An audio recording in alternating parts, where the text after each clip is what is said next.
Bonjour à tous, j'espère que le confinement se passe bien pour vous. Aujourd'hui je vais vous parler de mon dernier film, Lego The Blackmailer ou Lego le maître chanteur. The Blackmailer, c'est un gros projet qui est né il y a maintenant 1 an et demi.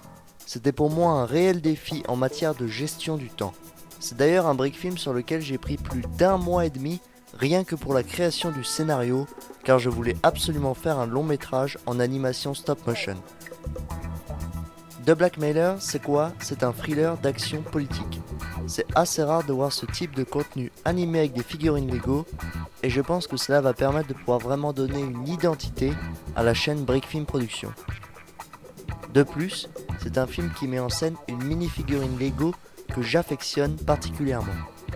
C'est un détective privé qui se nomme Ace Brickman et qui a apparu la première fois avec le scène numéro 10246 Detectives Office. Grâce à The Blackmailer, je peux donner vie à ce personnage fictif. Au premier abord, on a l'impression que les événements du film se déroulent dans un cadre réaliste. Mais en réalité, l'univers dans lequel vit le détective est bien surréaliste, un peu comme dans la célèbre BD Tintin de Hergé. Mes inspirations ont été nombreuses pour pouvoir rendre vivant l'univers et les personnages du film.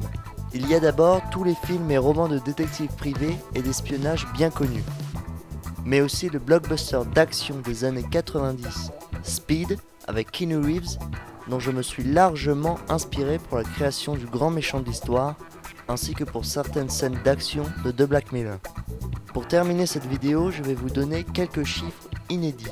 13 140, c'est le nombre d'heures écoulées de la création du projet jusqu'à sa sortie.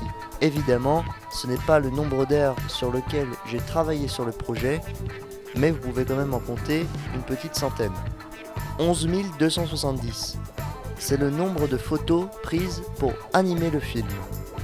10, c'est le nombre de doubleurs qui ont participé au projet, et d'ailleurs je les remercie grandement au passage.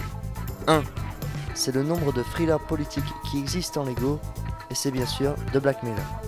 Alors si vous ne l'avez pas encore vu, je vous invite à cliquer sur la fiche qui va apparaître. Sur ce, bon visionnage et abonnez-vous pour ne rien louper de la suite des aventures d'Ace Brickman.